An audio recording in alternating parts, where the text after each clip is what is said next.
రెండో విడత పంచాయతీ రేపే ముగిసిన ప్రచారం. మొత్తం 4332 సర్పంచ్ స్థానాలు, 415కి ఏకగ్రీవం, 5 చోట్ల నిలిచిన ఎన్నికలు.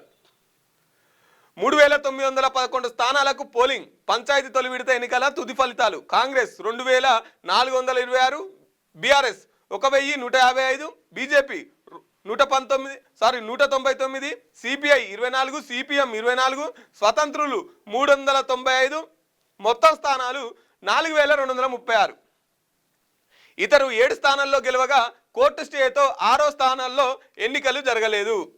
6 స్థానాల్లో ఎన్నికలు జరగలేదు.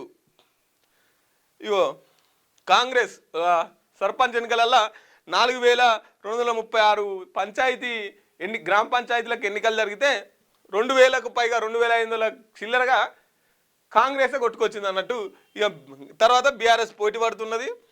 ఇక ఈ సిపిఎం వల్ల అయితే ఇండిపెండెన్స్ కంటే అద్మానం. మీకు వార్తలు రాయడం, విశ్లేషణ చేయడం వచ్చా? అన్యాయాన్ని ప్రశ్నించడం తెలుసా? ఇంకెందుకు ఆలస్యం? క్యూ న్యూస్ మిమ్మల్ని ఆహ్వానిస్తుంది. ఉమ్మడి ఆదిలాబాద్, వరంగల్, కరీంనగర్, నిజామాబాద్, ఖమ్మం, మెదక్, రంగారెడ్డి, హైదరాబాద్, మహబూబ్ నగర్ జిల్లాలకు రిపోర్టర్స్ కావాలను సంప్రదించవలసిన ఫోన్ నెంబర్ 8688926084.